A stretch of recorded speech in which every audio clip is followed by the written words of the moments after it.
अस्सलाम वालेकुम, कैसे हैं आप सब। आज मैं आपको बताऊंगी शलवार की साइड्स कटिंग से किस तरह से हमने यहाँ पर दो फ्रॉक्स रेडी की हैं।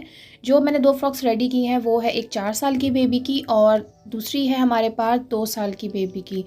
तो यहाँ पर मैंने फ़र्स्ट वन रेडी करके यहाँ पर रख ली है और सेकंड वन मैं आपको बताऊंगी कि मैंने किस तरह से यहाँ पर सारी जो उसकी कलियाँ हैं वो कट करके रखी हैं और इस पे हमने जो है दोनों साइड्स पे जो है फ्यूजिंग पेस्ट की है। यहाँ पर जो मैंने एक फ्यूजिंग जो है हमने दो बोथ साइड पे पेस्ट की है ताकि इसके ऊपर जो हम गोटा वर्क करेंगे और गोटा वर्क करने के बाद हम किस तरह से इसको स्टिच करेंगे वो मैं आपको बताती जाऊंगी। तो ये वाली जो हमारी पास पट्टी है ये है हमारी साइड की, इस पे एक साइड पे हमने पेस्ट की है फ्यूजिंग और दोनों बोथ साइड पे जो है हमारी इसकी फिटिंग आ जाएगी। तो यहाँ पर मैं आपको दिखाऊंगी कि किस तरह से हमने अपने गोटा को रख लेना है और उसके ऊपर हमने यहाँ पर स्टिच लगा देनी है। तो आप जो भी चाहें इसके ऊपर किंगरी वर्क भी कर सकते हैं और कुछ भी आपको जो बेल आपको अच्छी लगती है उसके ऊपर आप वो भी लगा सकते हैं। तो यहाँ पर मैंने पहले इसको रखना है, उसको स्टिच कर लेना है और सेकंड वन पार्ट जो है हमारा इसके ऊपर इस तरह फोल्ड करके रखना है और यहाँ पर हमने इसकी टॉप स्टिच लगा लेनी है। तो इस तरह से मैंने ये वाली फ़्रॉक रेडी की है और सेकंड वन भी हम इसी तरह से रेडी करेंगे। ये मेरे पास एक पैच रखा हुआ था जो कि मैंने इसके घेरे पे इसको इस्तेमाल कर देना है। जो जो मेरे पास चीज़ यहाँ पर मौजूद थी उसको मैंने इस तरह से यूटिलाइज़ किया है। तो ये मेरे पास जो थी पहले मेरी स्लीव्स की कटिंग रखी हुई थी थोड़ी बहुत, तो उसको मैं यहाँ पर जो है इस फ्रॉक की स्लीव्स में यूज़ करूँगी। तो वीडियो अच्छी लगी तो लाइक शेयर लाजमी कीजिएगा और चैनल पे नए तो सब्सक्राइब कीजिएगा। और इसके बाद मैंने लास्ट में हम करेंगे इसकी फ़्रॉक रेडी करने के बाद यहाँ पर मैंने कुछ शीशे ले लिए हैं, उसको मैं इस तरह से यहाँ पर किसी भी ग्लू से, जो ग्लू आपकी सही से पेस्ट होती हो, आप उसको इस तरह से भी लगा सकते हैं और इसका फ़्रॉक के ऊपर छन भी डाल सकते हैं। तो ये मैं आपको फ़ाइनल इसकी लुक दिखाऊंगी स्टिच होने के बाद।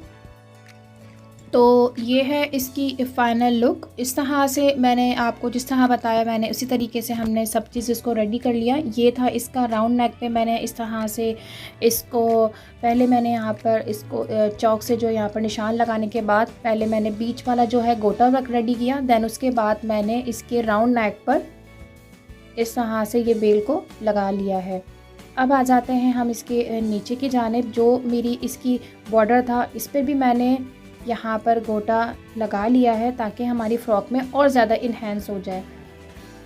फ़्रॉक रेडी करने के बाद आप पे डिपेंड करता है कि आपके पास कितना फैब्रिक मौजूद है। उसी तरीके से आपने अपनी कलियाँ जो है कम और ज़्यादा भी आप कर सकते हैं जितना आपको घेर चाहिए अपनी फ़्रॉक के अकॉर्डिंग। और ये जो है नीचे पैच था वो मैंने बैक साइड से करके ऊपर की जानिब इसको मैंने पलटा खा लिया इस तरीके से, ताकि हमारा नीचे का भी एरिया जो है वो बिल्कुल नीट और क्लीन हो जाए। मैंने दोनों फ्रॉक्स रेडी की है, वो एक शलवार की कटिंग नहीं थी। मेरे पास डिफरेंट फैब्रिक्स हैं। यहाँ पर आपको शायद यहाँ पर महसूस भी हो रहा हो कि मैंने डिफरेंट फैब्रिक्स को किस तरह से यहाँ पर सारी की सारी जो है कलियाँ यहाँ पर अटैच कर दी हैं। और स्लीव्स का जो है यहाँ पर जो पीस था मैंने आगे जो है इसको कफ की तरह बना दिया और स्लीव्स में मैंने आगे गैदरिंग डाल दी है। अब आ जाते हैं इसकी बैक साइड पर। तो बैक साइड पर जितनी भी हमारी यहाँ पर कलियाँ मैंने अटैच की हैं, तो यहाँ पर जो मैंने है शीशे का इस्तेमाल नहीं किया क्योंकि ये बैक साइड पर थी। और ये जो मैंने बैक पर इसके नेक के पास मेरे पास 3 तरह के जो बटन थे, मैंने इसको इस तरह से जोड़ने के बाद और मैंने जो मेरे पास चरमा डोरी थी उसको मैंने यहाँ पर लगाकर इसको इस तरह से ज्वाइन कर दिया। तो ये हो गया यहाँ पर हमारा टसल्स रेडी। और बैक में जो है फ़िटिंग के लिए मैंने यहाँ पर ये डोरी इस्तेमाल की जो मैंने फ़िटिंग के अंदर ही दबा दी थी। आप चाहें तो इसको बीच में से कट कर सकते हैं, जिस तरह से आपको कन्वीनियंट हो आपको कट कर लें या फिर इसी तरह से इसकी नॉट बना लें आप।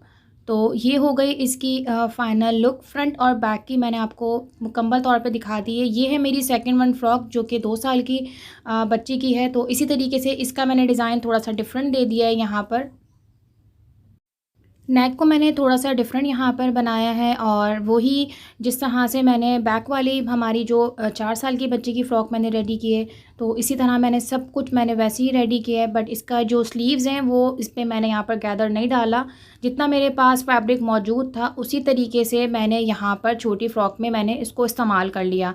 अब आ जाते हैं इसके बैक की तरफ।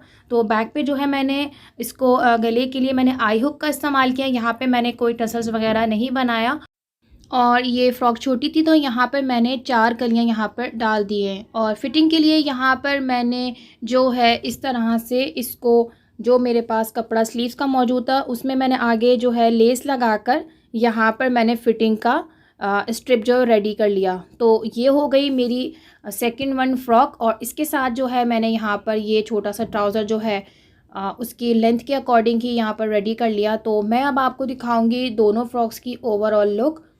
तो फिर आपको मेरी वीडियो कैसी लगती है मुझे कमेंट सेक्शन में लाजमी बताइएगा। किस तरह से आपने छोटे छोटे पीसेस को रख लेना है और उसको बिल्कुल भी वेस्ट नहीं करना है। मैं आपको पहले भी अपनी वीडियो में बता चुकी हूँ कि कोई भी फैब्रिक जो होता है वो आप उसको बिल्कुल भी वेस्ट ना किया करें और उसको किसी ना किसी तरीके से यूटिलाइज़ कर लिया करें। तो ये है इस फ़्रॉक की ओवरऑल लुक। ये था इसका घेरा और हमने किस तरह से यहाँ पर सारे शीशे यहाँ पर मैंने पेस्ट किए और गोटा वर्क यहाँ पे यूज़ किया। तो आपके पास जो भी चीज़ें मौजूद हों और जो भी फैब्रिक मौजूद हो उसको कभी भी वेस्ट ना करें और कहीं ना कहीं वो आपके इस्तेमाल में आ ही जाता है। तो आप मुझे कमेंट सेक्शन में लाजमी बताइएगा कि आपको जो है कटिंग देखनी है अगर आपको इन कलियों वाली फ़्रॉक की, कि हमें साइड पीस में से किस तरह से हमने कलियां कट की हैं और ये नेक किस तरह से रेडी किया है, तो मुझे आप लाजमी बताइएगा। तो फिर मैं मिलती हूँ आपसे नेक्स्ट वीडियो में। जब तक के लिए अल्लाह हाफिज़।